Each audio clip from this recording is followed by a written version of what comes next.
Hai guys, what's up? Well, kali ini aku mau bacain energinya Libra untuk karir dan uang Libra bulan Juli 2024. Ini general reading, so bisa cocok bisa enggak untuk semua Libra. Jadi ya, ambil aja baiknya, buang jeleknya ya. Jadi kita afirmasikan yang baik-baik. Kita coba lihat potensi endnya seperti apa di bulan Juli ini untuk Libra, karir dan uang ya. Bacaan ini untuk Sun Moon Rising Libra, karir dan uang Sun Moon Rising Libra.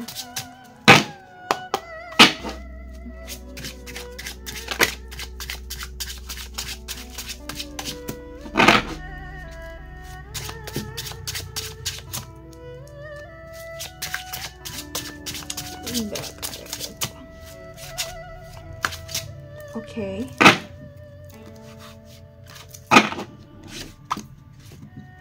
The Emperor, the Sun,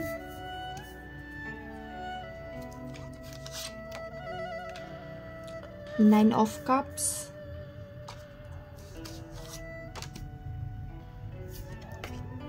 Three of Wands,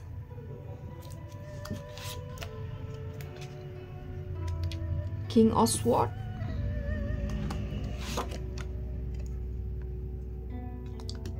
Queen of Swords. Oke, Libra, karir dan uang di Emperor. Oke, jadi aku rasa di sini the Sun ada peluang yang bagus ya, ada incitement yang bagus, ada pencerahan ya gitu ya di bulan Juli ini. Entah udah kamu rasakan atau belum, tapi aku rasakan ada sesuatu yang baik di sini. Kayaknya mungkin kamu lebih bersemangat, lebih produktif gitu. Jadi ketika aku bilang di sini energinya bagus buat kamu, ada potensi kamu lebih produktif, semangat dan lain sebagainya, which is ini harus kamu claim energinya dan kamu coba untuk melakukan hal-hal yang positif. Jadi potensi produktifnya tuh ada banget, sehingga kita pun harus berada pada kondisi yang kita bisa berproduktif gitu ya. Jadi ketika energinya baik untuk melakukan banyak hal yang positif dan produktif ya, harus kita manfaatkan untuk itu ya gitu. Karena kamu lebih bersemangat, jadi ketika diri kamu lebih bersemangat, lebih optimis, oke, kita pakai untuk kerja, kita pakai untuk hal-hal yang positif gitu. Jadi kita udah tahu nih energinya bagus, tapi kita memilih untuk malas-malasan, santai ya, akan sia-sia juga gitu ya. Jadi seberapa baik bercat kita, seberapa bagus prediksinya, potensinya, peluangnya, jika kita nggak ada action, jika nggak ada eksekusi ya akan sia-sia gitu ya. Kita nggak akan mendapatkan hasil atas apa yang kita manifestasikan. Ini yang perlu digarisbawahi. Jadi ketika potensinya bagus ya harus kita ambil lah ya gitu. Oke, dan ada Nine of Cups itu. Ketika diri kamu ada potensi yang bagus untuk banyak melakukan pekerjaan dan mungkin banyak ide baru, oke, waktunya kamu eksekusi, waktunya kamu action, merealisasikan semuanya itu. Tapi ketika kamu banyak ide, terus mungkin produktif sekali, aku rasa pasti akan ada sesuatu yang bikin kamu hectic ya gitu, overwhelmed, something like that. Atau bahkan beberapa dari kalian ada yang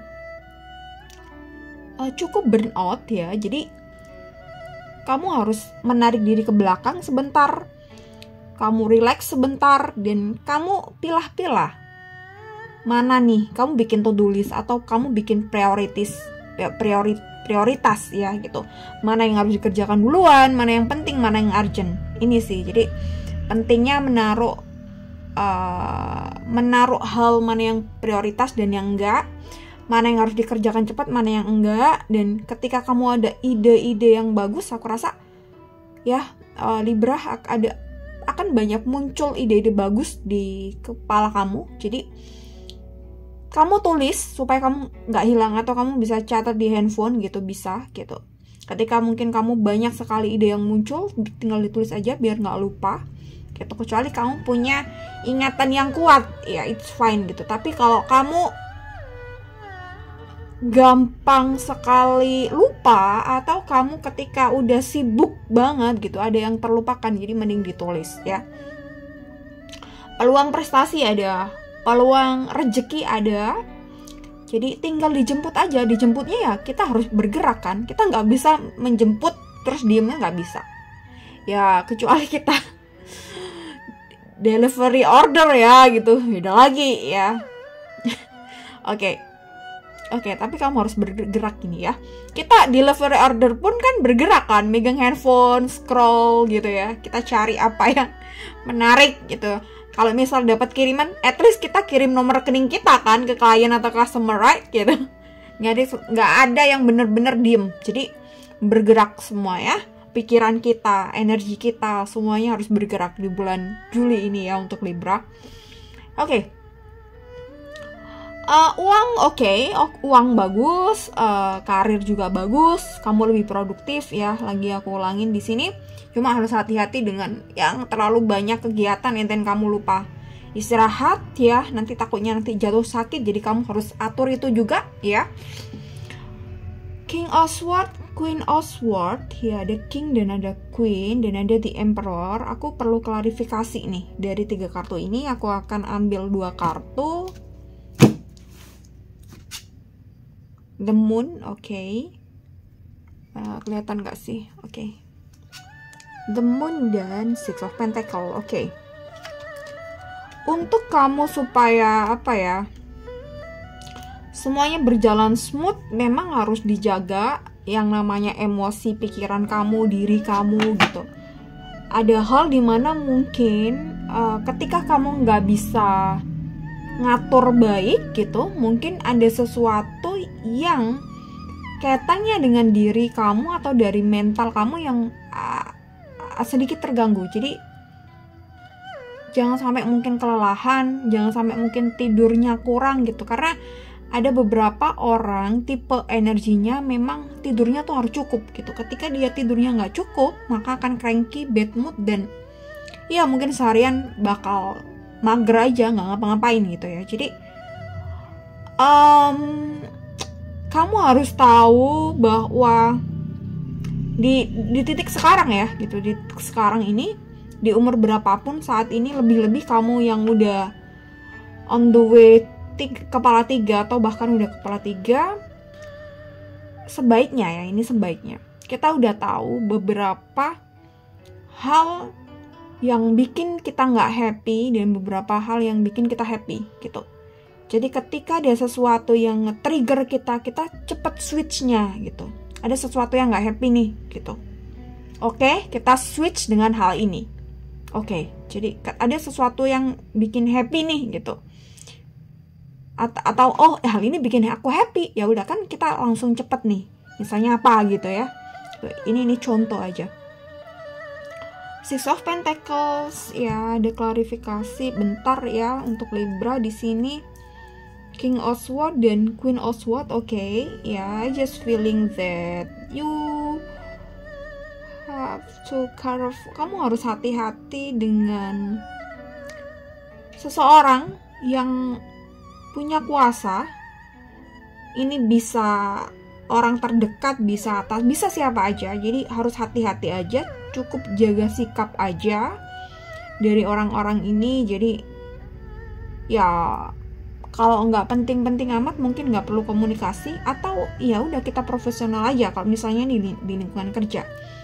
Tapi gimana kalau misal ini adalah orang tua kita? I don't know, I just feel that you have traumatic. Ya, mungkin kalian ada beberapa yang tidak terlalu dekat dengan keluarga dari orang tua, it's fine gitu ya. Yang penting kamu, ya ini proses, kalau misalnya ditarik ke belakang dan kamu ada luka batin. Kalau luka batin yang kaitannya dengan parenting atau dengan keluarga, memang aku rasa cukup waktu yang lama, ya nggak tahu, memang ada beberapa metode ya. Kalau kita healing mandiri ya gitu, mungkin ya meskipun healing mandiri dan mungkin kita di guidance juga oleh konselor, aku rasa iya perlu cukup waktu juga untuk menyembuhkan hal tersebut. Ya aku nggak tahu yang mungkin ada instan kayak hipnoterapi dan lain sebagainya, mungkin ada, mungkin bisa gitu, tapi aku nggak bisa hipnoterapi. Kamu sadari aja jika luka batin ini masih ada, it's fine gitu, karena healing itu adalah sebuah proses dan sometimes memang up and down, dan sometimes memang kita masih ke trigger. Jadi ketika masih ada rasa trigger, berarti kita memang belum sembuh benar-benar total gitu ya. Tapi at least kita menyadari bahwa diri kita ada sakit di sini gitu ya, di bagian ini apa yang luka gitu. Ini udah bagus karena kita menyadari bahwa ada luka di sini. Kita tahu dan kita berdamai dengan luka itu, kita menerima dan memaafkan gitu ya gitu. Karena orang tua kita nggak bisa coret mereka dari garis darah kita, dari garis kehidupan kita ya. Orang tua tetap orang tua gitu, meskipun cara dia mendidik itu salah gitu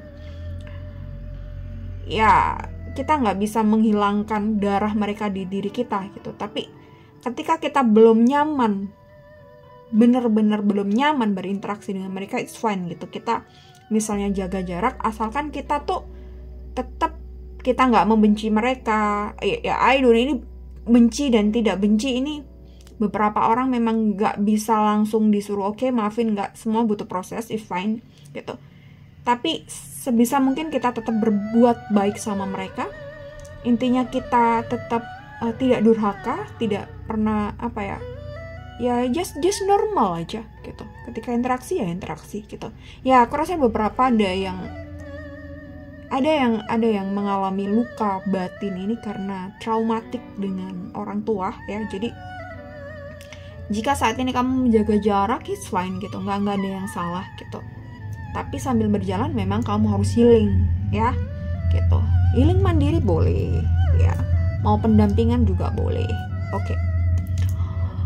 Oke, Six of Pentacles, The Emperor di sini karena ada potensi yang bagus untuk produktivitas, rezeki dan karir di sini gitu. Tapi ada beberapa ada PR di sini. Untuk bikin smooth juga kamu harus lebih ya mengasihi orang-orang di lingkungan kamu, di sekitar kamu, termasuk mungkin keluarga ya gitu. Tapi jika ada traumatik ya yang penting kita nggak, sebisa mungkin kita belajar untuk tidak membenci mereka gitu. Kita mencoba untuk ya memaafkan, meskipun nggak gampang, tapi kita harus belajar mungkin ya pelan-pelan bahwa tujuan mereka sama, tentunya ingin kita bahagia, kita pun ingin kita bahagia kan. Jadi cuma cara mereka berbeda dengan kita gitu. Menurut kita cara mereka salah ya gitu. Jadi kita sadari aja luka-lukanya, kita sadari dari POV-nya mereka gitu, karena mereka juga mungkin tidak ada knowledge untuk parenting gitu ya. Beberapa hal memang kita nggak bisa paksakan pengetahuan yang kita dapat sekarang ke mereka gitu ya, karena secara generasi memang kita berbeda jauh dengan mereka ya. Itu sih. Tapi ini untuk smooth semuanya memang kamu harus bersedekah, berdonasi, bisa ke orang-orang yang kamu sayang, ke orang-orang terdekat kamu ya. Itu penting yang pertama. Baru nanti kita ke orang-orang luar, semisal mungkin ke anak yatim atau ke masjid, ke gereja gitu ya. Jadi pertama memang ke orang yang paling dekat dengan kita, orang-orang yang kita sayangi dulu ya. Kita memberi kasih, memberi sedekah, memberi cinta, memberi hadiah ke orang-orang terdekat dulu ya. This is important. Ini yang paling penting sih. Oke, Libra, semoga bisa dipahami ya. Thank you so much for watching this video. See you next time and bye bye.